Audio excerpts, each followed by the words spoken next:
फिर वही गाथा, वही 4 लाइन में अपनी बात बता रहे हैं कि जैन दर्शन अनेकांत का समर्थन करता है। राकेश जी, अध्यक्ष जी, किसका समर्थन करता है? अनेकांत का करता है, क्योंकि हमारे यहाँ एकांत का कोई भी स्थान नहीं है। अगर आपने कह दिया कि ऐसा ही है तो मिथ्यात्व में चले जाएंगे। नानक चंद जी, पूर्व मंत्री जी, ऐसा ही है कह दिया तो मिथ्यात्व में चले जाएंगे।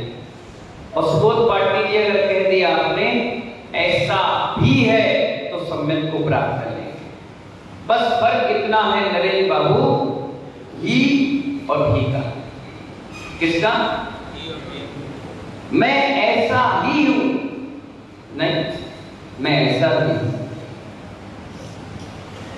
मैं ऐसा भी हूं, ही नहीं कह सकते, क्योंकि कई लोगों की आदत होती है गुस्सा करने की, लड़ाइयां करने की, छल कपट करने की।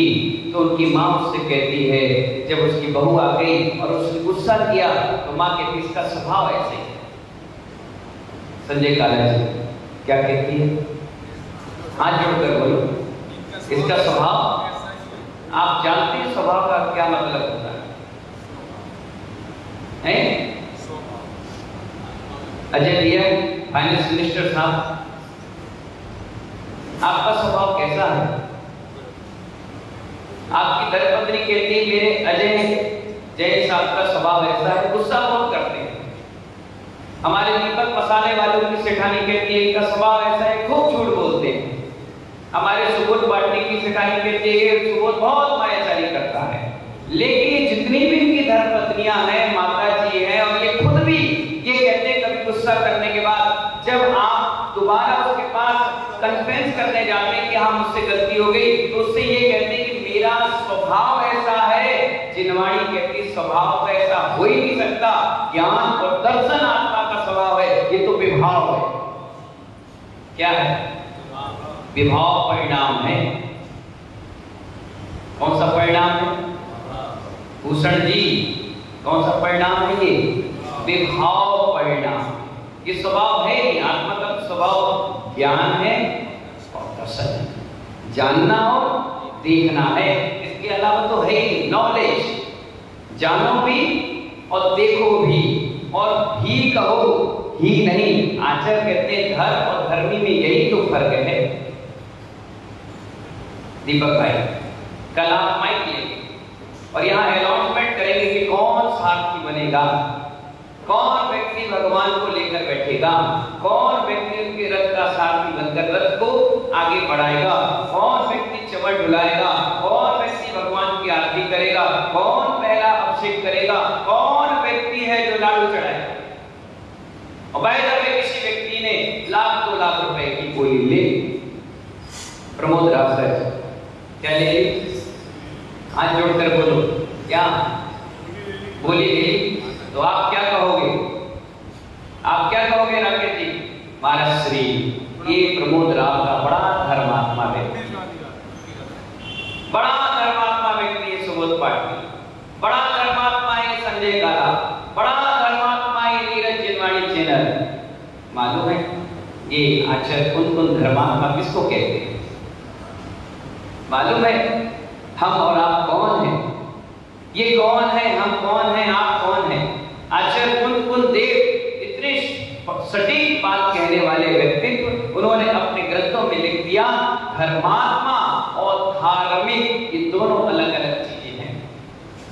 जिस व्यक्ति ने धार्मिक क्रिया की है, ये रथ यात्रा, ये पूजन, ये अभिषेक, ये आहार दान, ये मूर्ति दान, ये वेदिका दान, ये मंदिर का शिलान्यास, जितनी भी धार्मिक क्रियाएं होती हैं, जो व्यक्ति करता है वो धर्मात्मा नहीं कहलाता, वो धार्मिक कहलाता।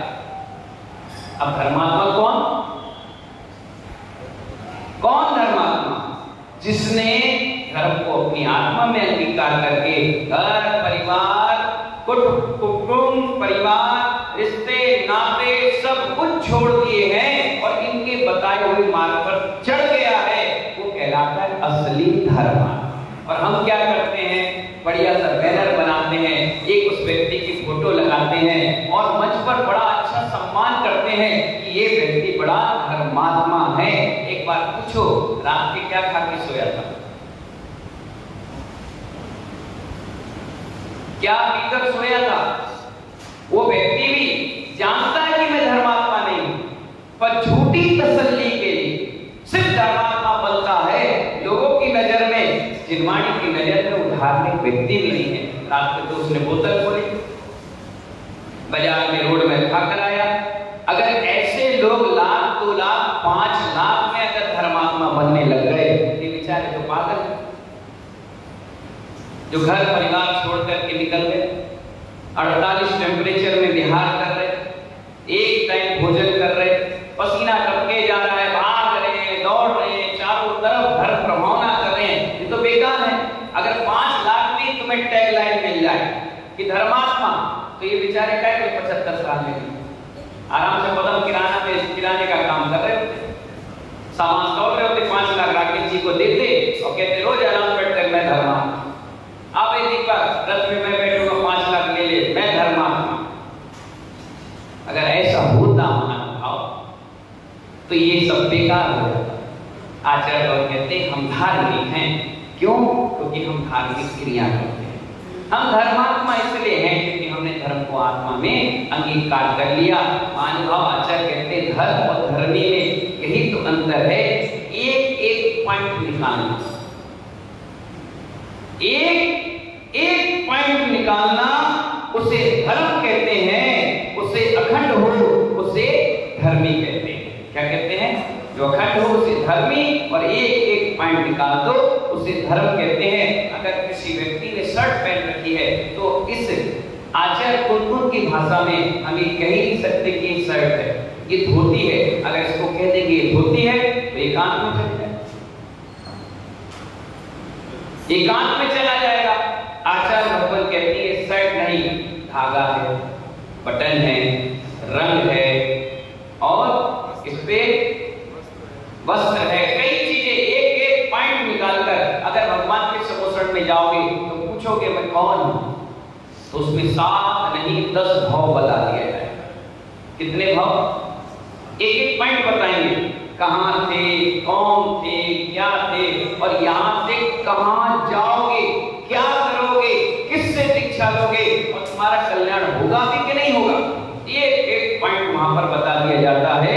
जैन 7 द्वादशांग वाणी है। कितनी वाणी? द्वादशांग वाणी है। द्वादशांग के एक एक शब्द पर हमें विश्वास करना चाहिए। क्या करना चाहिए? एक एक शब्द पर विश्वास करना चाहिए। और ये विश्वास व्यक्ति नहीं करता है तो आचार्य कुलदेव स्वामी कहते हैं वो मिथ्या दृष्टि। ये जो रथ यात्रा निकालते हैं, क्यों निकालते हैं मालूम है यदि आपको? बताओ, श्री नारायण बताओ, नहीं मालूम? कैसे फाइनेंस मिनिस्टर हो? बस रसीद काटने के लिए थोड़ी ना फाइनेंस मिनिस्टर बन गए। सुबोध भैया कैसे पर मीडिया पर भारी बने थे, मालूम है? बस फोटो खिंचवाने के लिए नहीं। महानुभाव, रथ यात्रा भी एक सम्यक दर्शन की प्राप्ति का अंग है।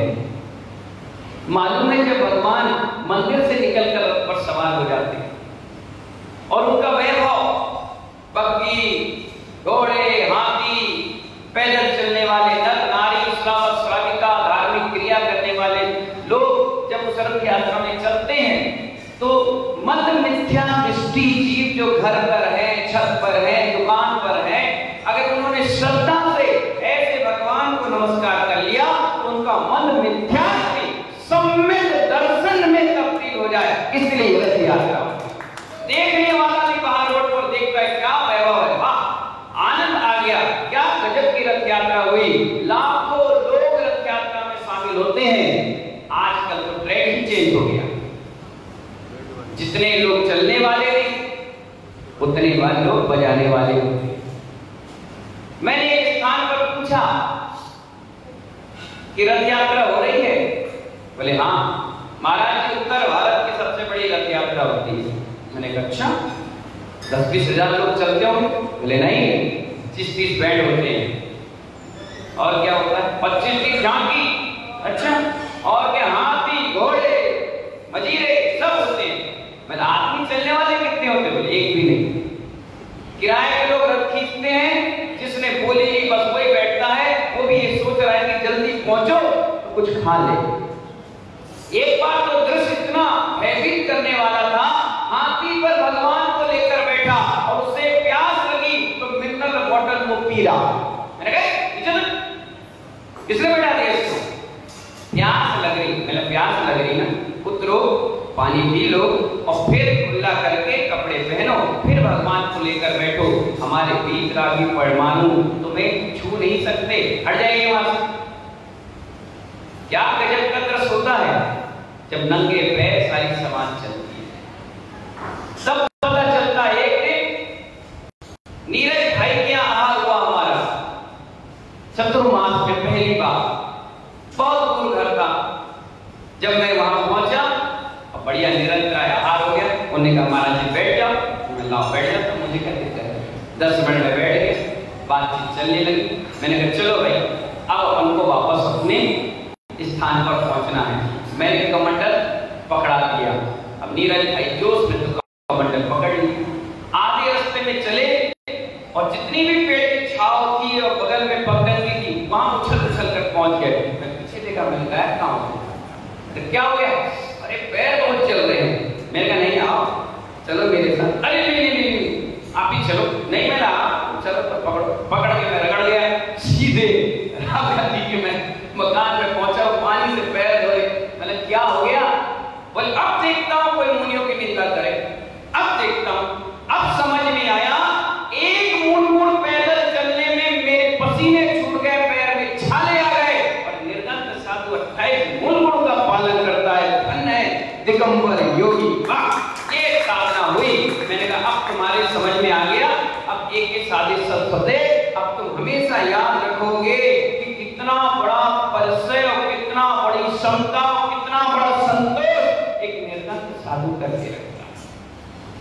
तो मानवा बात चल रही थी कि हम मिथ्या दृष्टि कैसे, जब एक शब्द भी जिनवाणी का मानने से हम इनकार करते। हमारे यहाँ शास्त्र निकला वास्तु शास्त्रम न उल्लंघति। क्या निकला? जब पंचगणना होगा तो उसकी पहली पुस्तक और पहला लाइन और पहली सूत्र यही लिखा है वास्तु शास्त्रम न उल्लंघति। क्या कहा मैंने? बोलो, हाथ जोड़कर बोलो वास्तु शास्त्रम न उल्लंघति। ठीक है ना? बहुत बढ़िया पॉइंट। मैंने कई शास्त्रों में पढ़ा, कई साधुओं से पूछा, कई बड़े बड़े महाराजों से बात करी, कई पुस्तकों को पढ़ा कि भैया ये वास्तु है क्या, आखिरकार ये है क्या, क्या बात है, क्या रीजन है इसका। तो बहुत अच्छा रीजन निकल कर आया। मैंने एक व्यक्ति को खड़ा किया और मैंने उससे पूछा है वास्तु क्या है बताइए। बोले घर मकान ठीक ठाक बनना चाहिए। मैंने एक बार उदाहरण देकर बताओ। उसने कहा मुझे नहीं मालूम, आप बताइए। मैंने कहा सुनिए। मैंने कहा सुनिए, आपकी नाम यहाँ पर है नानक चंद जी, कहाँ पर है? अगर इसको निकाल के यहाँ फिट कर दिया जाए तो कैसी लगेगी? इमेजिंग करो, फीलिंग लाओ। ये निकली और यहाँ फिट कर दी। ये आंख है, इनको निकाली और यहाँ फिट कर दी। ये मुंह है, यहाँ निकाला, यहाँ फिट कर लिया। ये हार्ट यहाँ है, निकाला और पीछे फिट कर लिया। पेट यहाँ है, इसको निकाला, पैर की जगह फिट कर दिया। तो ये शरीर ढंग का बनेगा, ये बेढंग बनेगा। बोलो ना, बेढंग बनेगा। तो ऐसे ही 49 तत्व है उस स्थान के, जो स्थान पर जिस चीज को रख दो उसके साथ वो जुड़ जाता है, तो वो पावर बढ़ जाता है। आग्नि का कोण है तो अग्नि करो, ईशान का जगह है तो पानी का करो, नैऋत्य का है तो भारी करो, वायव्य का है तो पेट साफ करने का स्थान बनाओ, बीचों बीच है नाभि का स्थान, उसे भारी मत करो। तो ये जब जो सिस्टम आप बना लोगे तो ये शास्त्र में लिखा है वास्तु शास्त्र बना लो। पहला पॉइंट जिनागम में दिया है वास्तु शास्त्र ना उल्लंघे, घर की, मकान की, दुकान की, तीनों की सीढ़ियां अलग अलग होती हैं। क्या कहा मैंने? ऐसा नहीं कह सकते कि अब मुझे हार्ट की प्रॉब्लम इसलिए मैंने 10 बना दी, या मुझे लीवर की प्रॉब्लम इसलिए मैंने 12 बना दी। हाँ, मेरे घुटनों में दर्द है तो मैंने रट्टा बना दिया कि सीधे कहीं खींचो और ऊपर आ जाओ। ये नहीं कर सकते। हम अपनी सुविधा के लिए मंदिर को खिलौना नहीं बना सकते। क्या समझ में आया? बाय द वे, मंदिर की वेदी की बात आई। भैया वेदी बड़ी होना चाहिए। अच्छा भाई साहब, कितनी बड़ी होना चाहिए? नाभि से ऊपर होना चाहिए। किसके ऊपर? जोर से बोलो ना। अरे ऐसा लगता है आप सुन रहे हो, नहीं तो मुझे ऐसा लगेगा मैं टेप रिकॉर्ड में बोल रहा हूं, तुम तो बस मजा ले रहे हो। नाभि से ऊपर होनी चाहिए। अब पूछूंगा मैं आपसे, किसकी नाभि?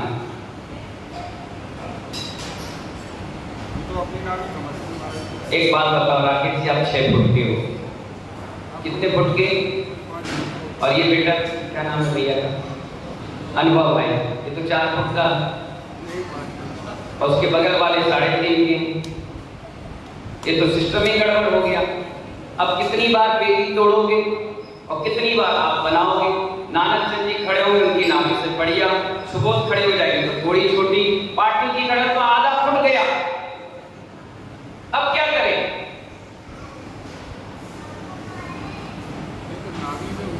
अरे नाभि से ऊपर तो सबकी नाभि थोड़ी ना हो गई। कोई 7 फुट का आ जाए अमिताभ बच्चन, अब क्या करोगे? फिर तोड़ोगे? मंत्री जी बताइए, अब क्या करोगे वेदी का? आप कहोगे अरे भैया फंस गया चक्कर में, अध्यक्ष जी राकेश जी थे और बनवा लिए हमने, अब लोग हमसे कहते हैं यार नाभि से ऊंची हो गई, कोई कह रहा है नाभि से नीचे हो गई। अब क्या करें? कितना साइलेंट उत्तर दे दिया आचार्य भगवान ने, कितना साइलेंट और इतना प्यार से समझा दिया। उन्होंने कहा जब मंदिर बन रहा था, स्वाभाविक है अध्यक्ष हर 3 साल में चेंज होगा। कितने साल में? 3 साल में, कोई 6 साल में, कोई 5 साल में, कोई 2 साल में। अब क्या हर बार वेदी तोड़ी जाएगी क्या? हर अध्यक्ष बनेगा और कहेगा यार वेदी में दोष है, ये छोटी हो गई, ये बड़ी हो गई, ये लंबी हो गई, ये चौड़ी हो गई, अब क्या करोगे? अब तो स्वाभाविक पहले के समय में 7 साढ़े 6 फुट का व्यक्ति था, आज जाते जाओगे एक हाथ का शरीर, 16 की उम्र। सोचिए अभी देखा करेंगे, बात तो रह गया। आप कहते हैं जैसे पहले थे वैसे जैसे हर बार चेंजिंग करना पड़ता है, क्या सिस्टम है? मालूम है वास्तु शास्त्रम न उल्लंघते, इसमें एक आचार्य भगवान ने बड़े प्यार से समझाया और उन्होंने बताया कि उस समय जब मंदिर बन रहा था, उस समय जो तात्कालिक अध्यक्ष था उसके नाम से वेदी बन गई। अब से कितने अध्यक्ष आ जाए, मंत्री आ जाए, समाज आ जाए, अब उनकी नाभि नापने की आवश्यकता नहीं है। जिसने वेदी बनवाई अध्यक्ष के कार्यकाल में बन गई, वही प्रमाणम है। बस अब आपके लिए में कोई दोष नहीं है। कहीं आएंगे और कह जाएंगे आपसे यार ये नीचे कैसी हुई? आपको कहना चाहिए जो अध्यक्ष थे उनकी नाभि के नाम से इसको बना दिया गया। अब वो अध्यक्ष तो चले गए या उन्होंने रिजाइन दे दिया या उनका कार्यकाल समाप्त हो गया है, इसलिए हमारी वेदी में कोई दोष नहीं। ये सबसे अच्छा सिस्टम।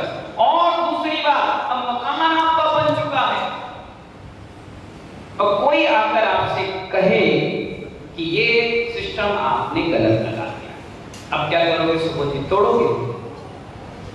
20 साल तो लग गए तुम्हें एक मकान बनाने में और 20 मिनट की प्रोसेस सुन के तुमने फिर तुम्हें लग गए 2 साल बनाने में, फिर तीसरा कोई आया अरे हम मकान को कबाड़ा। सबसे अच्छा रीजन हम लोग, मैं इसके बाद चाहे इसमें रुका चाहे इसमें रुका, अगर मैं वास्तु देखना चालू कर दूंगा तो मानव किसी कमरे में मैं रुक ही नहीं सकता, किसी धर्मशाला में रुक ही नहीं सकता, सिस्टम बने हैं, क्या करें? हमका वास्तव कहता है मालूम है? हाथ जोड़िए, बोले हे Upadhyay Shri, short and sweet में वास्तु का निराकरण करें। दूसरे बोलिए मुझे सुनाई कम देता, सुनाई दिया नहीं। अब बहुत अच्छी बात आपको मैं बताऊं, वास्तु बिल्कुल सिस्टम सही बनाने के लिए एक तो सोने का ढंग, कौन सा ढंग? सोने का ढंग, और एक खाने का ढंग, दोनों अगर आपने सुधार लिया तो आपका सारा वास्तु सही हो गया। सो के कितने घंटे बैठाना जी? 8 घंटे, 2 घंटे दोपहर के और 6 घंटे रात्रि। कितने घंटे हुए सुबह भैया? 8 घंटे। भोजन में कितनी बार करोगे? 2 टाइम। एक बार भोजन कर लिया 4 घंटे कम से कम पेट में तो रहेगा, और शाम के कर लिया तो 4 घंटे रहेगा, तो कितने घंटे हो गए? 8 घंटे। जिस चीज की वर्गणाएं जब आप भोजन लेते हो उसके साथ ग्रहण हो गई तो 4 घंटे उसका असर रहेगा। 4 और 4 कितने हुए दीपक भाई? 8। सोए कितने घंटे? 8, यानी 16 घंटा आपका 24 घंटे में भारी है और बचे 8 घंटे। तो ऐसा है नहीं कि 8 घंटे आप एक स्थान पर बैठे हो, एक स्थान पर काम कर रहे हो। आप दिन भर घूम रहे हो, दुकान भी जा रहे हो, गाड़ी भी चढ़ा रहे हो, मंदिर भी आ रहे हो, उठ रहे हो, बैठ रहे हो, घूम रहे हो, फिर रहे हो, नहा रहे हो, धो रहे हो, दुनिया भर के काम रहे हो। इसलिए वो 8 घंटे तो अलग कर दीजिए। अब 16 घंटे का असर ये है कि जब सो, अगर बेड भी गलती से उल्टा बिछा है, बेड जिस पर आप सोते उल्टा बिछा है, तो पैर सीधे कर लीजिए। क्या कर लीजिए? पैर सीधे कर लीजिए।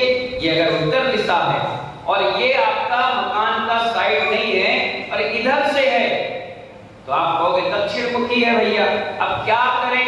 तो कोई करने की जरूरत नहीं है। बेड भी गलती से बिछ गया, मकान भी गलती से बन गया, अब उसको तोड़ने की फोड़ने की आवश्यकता नहीं है। इसकी व्यवस्था आप नहीं कर पाएंगे, मुझे मालूम है। एक है ना, इस पे कितनी मेहनत से व्यक्ति लेकर आता है, कितनी अच्छा है। और अगर मुझे कुछ लेकर आता है तो आप आराम से अपना सिर यहाँ करिए और पैर इधर करके सो जाइए। 8 घंटा उसका असर आपके ऊपर रहेगा, आप बच गए। अब भोजन करना है तो ये पूरब दिशा है, यहाँ मुंह करके गृहिणी बनाए और खाने वाला भी ऐसे ही बैठ करके खा ले, सारा वास्तु सही हो जाएगा। कोई तोड़ फोड़ करने की आवश्यकता नहीं पड़ेगी। इसलिए मैंने बहुत सुंदर सूत्र आपको बता दिया। खाने का ढंग सुधार लीजिए और सोने का ढंग सुधार कर लीजिए, सारा सिस्टम सही बन जाएगा। ये महाराज भी है तो कभी उल्टा पैर कर लेते हैं तो हम जाकर हिलाते हैं, सीधा करो, अच्छा गलती हुई, तुरंत सही। क्योंकि इनका समाधि संलेखना करना है तो कम से कम इनके 12 घंटे उस एनर्जी लेवल से होना चाहिए। कई बार मेरे पास ही बच्चे आकर प्रश्न पूछ जाते हैं कि महाराज श्री ये पूरा उत्तर क्यों करते हैं पैर? मैंने कहा भैया वहां से एनर्जी लेवल आती है।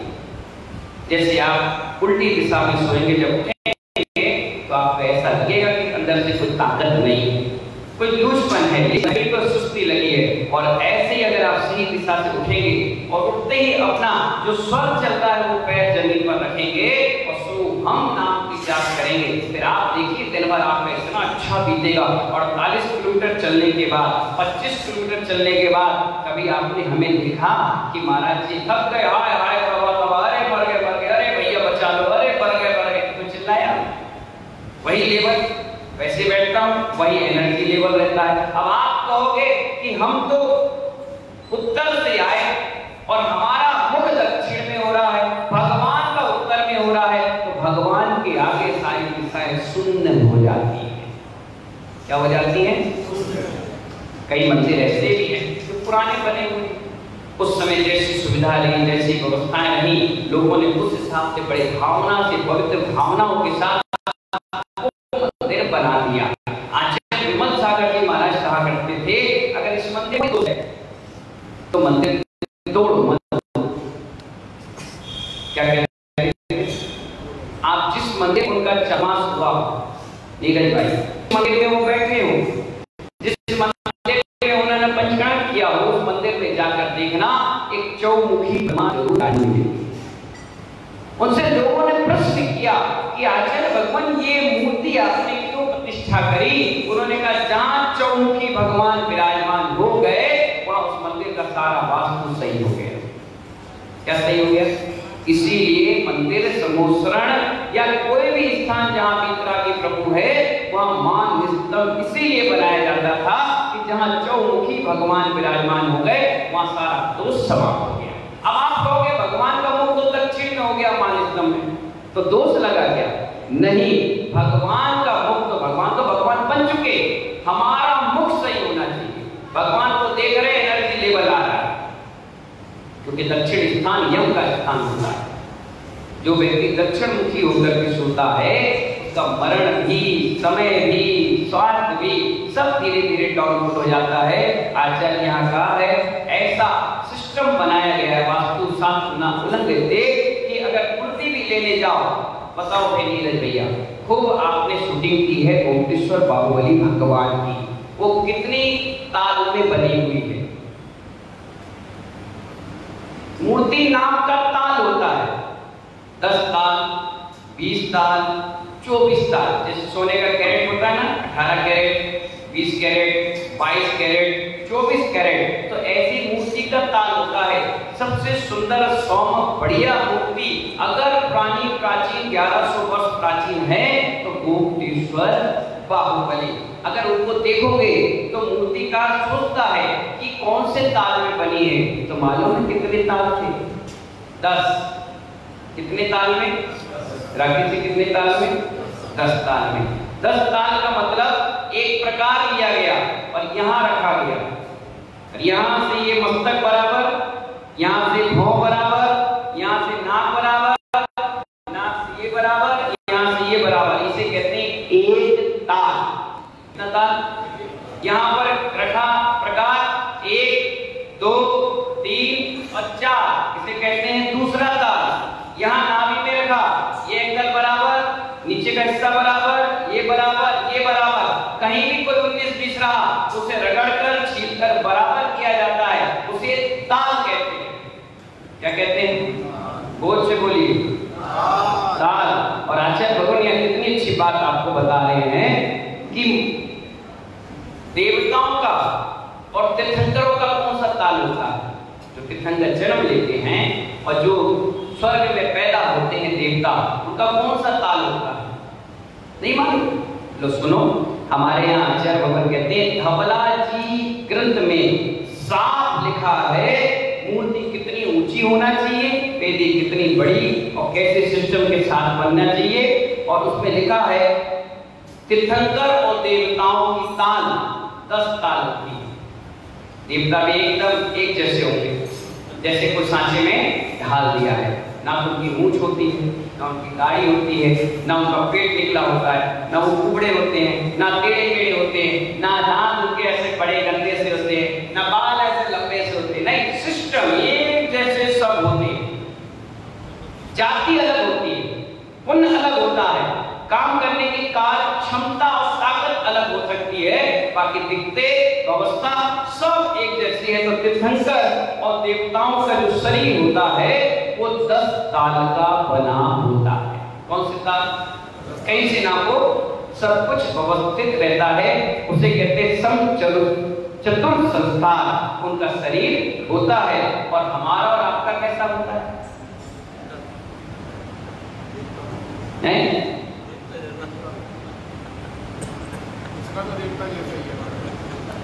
सही कह रहे। तुम्हारे जैसे देवता अगर धरती पे आ गए तो सारे धरती की सब स्वर्ग में नहीं पहुंच जाए। तो महानुभाव, तीर्थंकरों का और देवताओं का 10 ताल में बना होता है, और जो हम सामान्य मनुष्य हैं इनके 9 ताल होते हैं। कितने ताल? नारकियों के 8 ताल, 2 ताल उनके कम, हमारा 1 ताल कम। और जो जानवर होते हैं वो बेताल होते हैं, उनका कोई तालमेल नहीं होता। घोड़ा देखो कितना बड़ा, हाथी उससे बड़ा, चूहा कितना बड़ा, समझ रहे हो ना? तो इसी प्रकार ये कोई भी उनका तालमेल नहीं होता है। मूर्ति बनाने वाला भी मूर्ति का चित्र सामने रखता है और उसी हिसाब से वो मूर्ति को बनाता है। उसके बाद उसे नापा जाता है, एक एक पॉइंट, हल्का सा भी नथनी गड़बड़ हो गया गई तो मूर्ति रिजेक्ट, आंख गड़बड़ हो गई, आंख की गड़बड़ हुई, मूर्ति रिजेक्ट। अगर ऐसी टेढ़ी मेढ़ी मूर्तियां हमने प्रतिष्ठा कर दी तो जो प्रतिष्ठा करेगा अगर आंख की गड़बड़ है तो आंख उसकी गई। क्या समझ में आया? क्या बोला मैंने? जो पंडित जी प्रतिष्ठा करेंगे सबसे पहले उनकी आंख खराब, जो मूर्ति देगा उसकी आंख खराब, और जो सूर मंत्र देगा उसकी भी आंख खराब। और ये उदाहरण साक्षात देखा गया, साक्षात देखा गया। आपने प्रतिष्ठा में कोई भी कमी कर दी, कोई भी अनुष्ठान में क्रियाओं में कमी कर दी, उसका प्रकोप लोगों को भोगना पड़ा। उदाहरण आगरा भी है, सब में शिखर भी है, और भी कई तीर्थ हैं जहां पर इसका खामियाजा लोगों को भुगतना पड़ा। हल्की सी गलती हुई और साधु के साधु निपट गए। इसलिए आचार्य भगवान कहते हैं ये भगवान जो है जिनके दर्शन करने मात्र से हमें सम्यक दर्शन तत्व की प्राप्ति होती है। मालूम है सम्यक दर्शन कहाँ कहाँ मिल जाता है, कहाँ कहाँ प्राप्त कर लेते हैं। आचार्य भगवान कहते हैं सम्मत दस निमित्तम चिड़ सुत्तम चर जड़ितो। सम्यक दर्शन निमित्त मात्र स्वाध्याय पढ़ने से भी हो जाता है। क्या करने से? अगर आपने कोई ग्रंथ लिया और पढ़ रहे हो, आत्मिकता के साथ पढ़ रहे हो, पढ़ते जा रहे हो, अपने जीवन में उतारते जा रहे हो, तो एक दिन आपकी श्रद्धा जागृत हो जाएगी इस निर्गतो भगवंतों के प्रति, तो ये आपको सम्यक दर्शन हो गया। इसके बाद आचार्य कहते हैं अंतर देव भड़िता दर्शन मोहि से। अगर अंतर में दर्शन मोहि कर्म का क्षय और बाहरन में शास्त्र पढ़ना भी सम्यक दर्शन की उत्पत्ति का कारण है।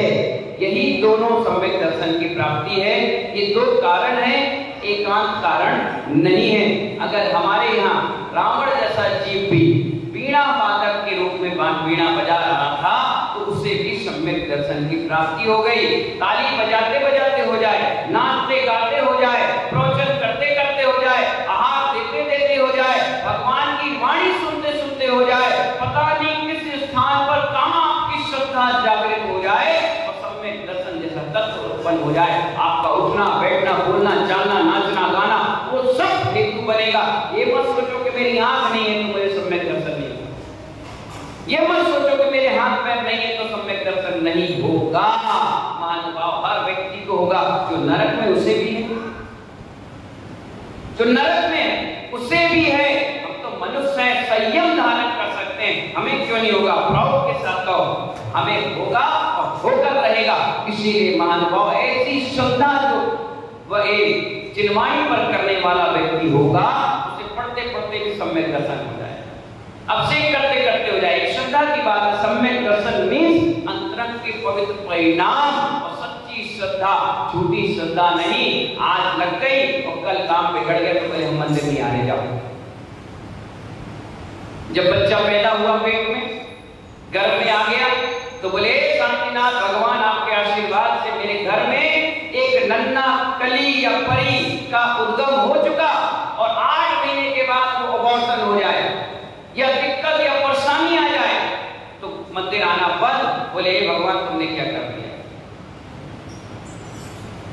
क्या कहा?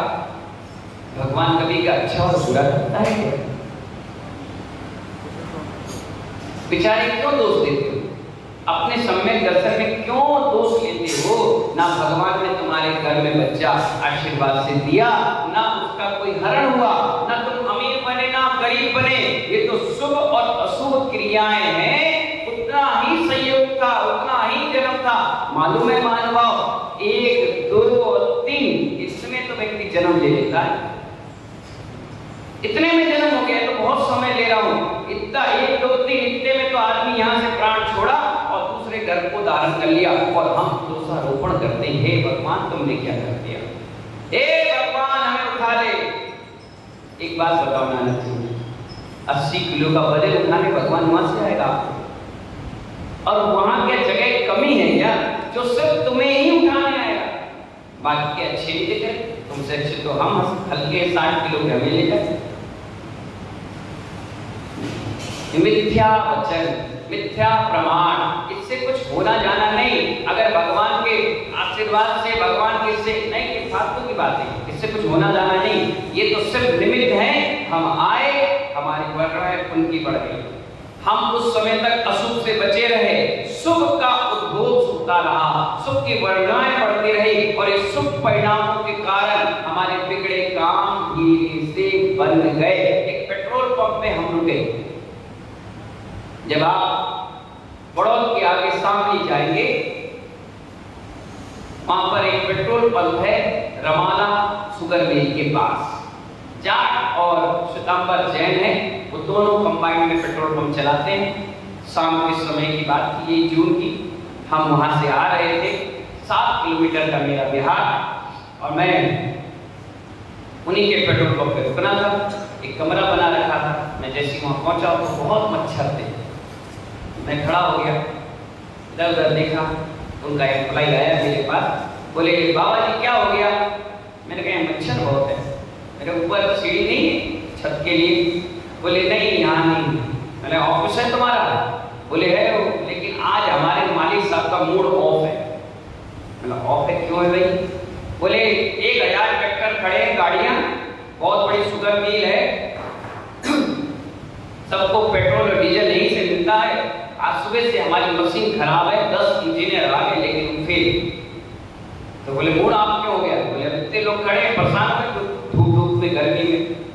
तो मैंने कहा अच्छा बुला के लाओ। वो आए, बोले हाँ महाराज श्री क्या हो गया, कोई दिक्कत?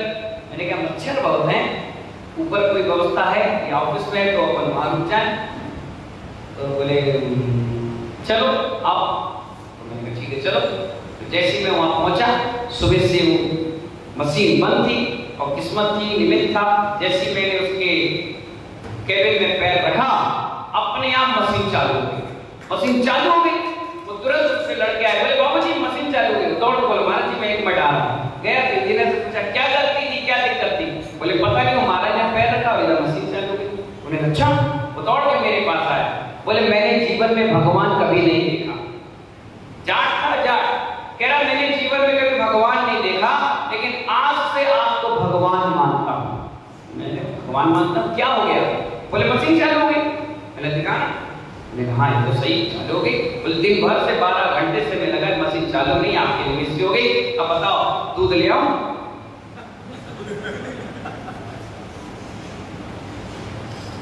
हमारे लड़के थे बगल में, बोले महाराज जी दूध नहीं पीते। अच्छा ठीक है, तो मक्खन ले आऊं, ब्रेड ले आऊं, चाय नाश्ता तो लेते होंगे? मैंने कहा नहीं कुछ नहीं पीते। ठीक है, तो तेल ले आऊं, मालिश करूं? मैंने कहा नहीं जरूरत नहीं। बोले फिर आप यहाँ बैठो, मैं आपकी रात भर सेवा करूंगा। बोले तुम तो रात भर सेवा करोगे, हम सो नहीं पाएंगे। बोले फिर क्या करूं? मैंने कहा आप बाहर बैठो, हम अपनी समाई करेंगे और 1 घंटे के बाद आप सेवा कर लेना। बोले ठीक है। रात के 4 बजे तक वही बैठा रहा, गए नहीं। और लड़के से बोला कि मेरी एक वीडियो रिकॉर्डिंग करो, जब जैन समाज के लोग मिले तो इस रिकॉर्डिंग को दिखाना कि धरती पर कोई भगवान है तो दिगंबर जैन संत। मैंने कहा ऐसा क्या? मैंने गुरुजी से पूछा, मैंने आचार्य श्री से पूछा आचार्य श्री ऐसा क्यों हुआ? मैं पहुंचा और हुआ तो आचार्य श्री ने कहा जब भगवान का जिसका संस्कार होते हैं, भगवान बनते हैं, तो उनके साथ हजारों देवी देवता साथ में रहते हैं 24 घंटे। इसलिए तो मंदिर में जब आते हैं तो क्या कहते हैं सुबोध भैया? निश्चय ही निश्चय ही निश्चय ये कहते हैं। और जब साधु दीक्षा लेते हैं, मुनि बनते हैं, उनके गुरु उनको शिक्षा दे देते हैं कि जाओ अब आप मुनि बन गए और 28 गुरुकुल का पालन करिए जाइए। तो जैसे ही उनकी दीक्षा होती है तो 1000 देवी देवता उनके साथ 24 घंटे उनकी रक्षा के लिए तत्पर रहते हैं। इसका साक्षात उदाहरण रक्षा बदन की सुनिए, उसने तलवार उठाई तो किसने? बताओ, बोलो ना, किसने किलिंग किया? उस जगह का रक्षक देव ने, क्योंकि वो महाराज बड़े वात्सल में थे, सुध सागर जी महाराज। अब आप देखिए 1000 देवी देवता रहते हैं और कई बार ऐसी स्थिति बनती कि आप दुकान में हो, मकान में हो, कोई बड़े काम में हो, बड़े प्रोजेक्ट में हो, तो उस स्थान में भी देवी देवता होते हैं। वो आपको हैरान और परेशान करते हैं कि आप अगरबत्ती लगाओ, आप दीपक जलाओ, आप नारियल लगाओ, आप मिठाई खिलाओ, आप हमें सिंदूर लगाओ, आप हमारी जय घोष करो, हमें पूछो, नहीं तो हम परेशान करेंगे। और यही वाक्य वहां हुआ। वहां के जो बेहतर देव थे वो परेशान करते और आप पहुंचे तो आपके साथ जितनी भी एनर्जी पावर थी वो देखकर वो भाग खड़े हुए। इसलिए उनका वो जो मिस्टेक था, मशीन थी, वो तुरंत चालू हो गई। मैंने कहा अच्छा, तो इसीलिए लोग कहते हैं कि महाराज हमारे घर पर चरण रखिए, महाराज हमारे घर पर आहार कर लें, महाराज हमारे स्थान पर रुक जाएं। मालूम है हम उद्घाटन क्यों करते हैं? मैं कल गया बॉबी भाई के यहाँ आहार कर, मैंने उनसे कहा मकान ओपन कब कर ली? बोले दशहरा को। मैं रहने क्यों नहीं आया? बोले मन नहीं लगता है। मैंने कहा फिर क्यों करी? शिलान्यास क्यों किया? शिलान्यास क्यों करते इलाके से बताइए? आपने 10-20 तो करे होंगे।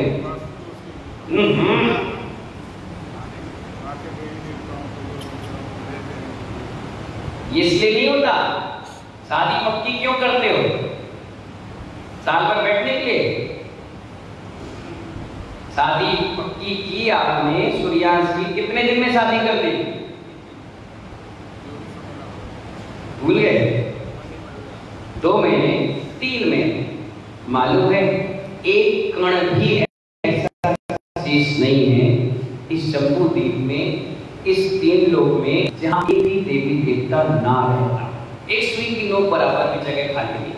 सूखे पेड़ हैं, डब्बा है, स्थान है, यहाँ है, वहां है, इधर है, कहीं भी भरे हुए, ठस भरे हुए हर जगह। और अपन ने एनर्जी लेवल दिया, शिलान्यास किया कि शिलान्यास हो गया है, कल से इस पे काम बंद नहीं होगा, इसलिए शिलान्यास किया। इसलिए नहीं किया, पैसा इकट्ठा कर लिया। अब 6 महीने तक इसमें अपन क्या करेंगे? मीटिंग करेंगे, फिर साल भर के बाद बनाएंगे। जो एनर्जी लेवल आज दे दिया गया है, अब वो साल भर के बाद नहीं मिलेगा। आज हमने घर की ओपनिंग की है, नमोकार मंत्र बोला है और कलश रख दिया है, वास्तु विधान, शांति हवन, भक्तांबर का पाठ, घर में सबको खिला पिला के सारा काम कर दिया। अब आज के बाद उस चूल्हे में अग्नि बंद नहीं होना है। ये मतलब है घर की ओपनिंग का। हमने आज कर लिया मुहूर्त का, और फिर क्या किया? अब 3 महीने के बाद जाएंगे, मतलब 3 महीने आपका मुहूर्त ले। क्या समझ रहे हैं? मंदिर में भी ऐसी सिस्टम है। एक बार मंदिर बन गया, प्रतिष्ठा हो गई, एक भी छेनी हथौड़ा लगाया तो आपको फिर एक बार विधान करके उन सारे देवी देवताओं से क्षमा मांगकर फिर से प्रतिष्ठा करना पड़ता है कि आपसे कोई भी गलती हो गई हो तो हमें क्षमा करें। अगर आपने ऐसे ही काम चालू कर दिया, यहाँ तोड़ा, वहां तोड़ा, यहाँ किया, ये किया, तो कुछ दिन में समाज में भी फूटन हो जाएगी, बिखराव हो जाएगा। उस मंदिर में आने के बाद मन नहीं लगेगा। चंडाल स्पष्ट दोष आया है शास्त्र में, इसी शास्त्र में कि किसी व्यक्ति ने पैंट शर्ट में वेदिका को छूली, छेड़ दी, कील लगा दिया। कई बार कई मंदिरों में देखो 10 लक्षण पर में मिस्त्री आता है और आकर के लाइट लगाकर चला जाता है। 10 दिन के बाद फिर लाइट उतार देता है। हम ये सोचते हैं हमने बहुत अच्छा काम किया। नहीं मानो भाव, अगर एक कील भी आपने ठोक दी तो याग मंडल विधान करके क्षमा याचना के साथ उस वेदी की फिर से शुद्धि हो। क्या समझ में आए? रथ यात्रा के बाद अभिषेक का क्या विधान है बताओ? रथ यात्रा हो गई, भगवान आ गए, एक कपड़े से मार्जन करो, रख दो। अभिषेक क्यों किया? वो इसलिए किया कि रोड पर चली है प्रतिमा, हो सकता है कहीं गड्ढे में पैर आ गया, हो सकता है कहीं कोई जीव दब गया हो सकता है पहाड़, हवा, पानी, धूल उस प्रतिमा में लग गया हो, तो कहीं अशुद्धि के कण उस प्रतिमा के साथ बेरी न चले जाए, नेगेटिव ऊर्जा न चली जाए, कोई गंदे भावनाएं न चले जाए। इसलिए शांति धारा अभिषेक करके हम लोग करते हैं। पाटनी परिवार है ग्वालियर में, जब प्रतिमा से बाहर जाती है तो दूसरे विधान करते शांतिनाथ विधान, ये प्रभु कोई गलती हो तो हमें क्षमा। इसलिए सब चीजों का विधान है और हम सोचते हैं कि ऐसी बातें हैं, ऐसी बातें नहीं। हमारे बड़े बड़े आचार्यों ने जो लिखकर के ग्रंथ गए हैं, कुछ ना कुछ उन्होंने अनुभव किया होगा। इसलिए आचार्य भगवान कहते हैं कि सम्यक दर्शन की प्राप्ति के अनेक कारण हैं। किसी को दर्द दे, किसी को वेदना हो, तो भी सम्यक दर्शन हो सकता है। क्या कहा मैंने? जानबूझकर बाल तोड़ हो जाए तो उससे नहीं चलेगा काम, या किसी की हड्डी टूट जाए तो वेदना इसके लिए कि आप संवेद वैराग भावना भाते भाते अपनी पीड़ा को स्पर्श कर रहे हैं और आपको सम्यक दर्शन हो जाए। जिन बिंब के दर्शन करने से भी, भगवान के दर्शन करने से भी, साक्षात तीर्थंकर के दर्शन करने से भी सम्यक दर्शन की प्राप्ति, शास्त्र पढ़ने से भी सम्यक दर्शन की प्राप्ति। तबला जैसे महान ग्रंथों में लिखा है कि भगवान के जन्म जय, भगवान के दर्शन करने मात्र से जन्म जरा मृत्यु जैसे भी कर्म क्षण मात्र में दूर भाग जाते। इतना बड़ा प्रभाव भगवान के दर्शन पूजन पाठ और उनकी धर्म की प्रभावना से होता है। इन्हीं मंगल भावना के साथ आपको बहुत बहुत मंगल आशीर्वाद। समय आपका हो गया और कल सुबह ठीक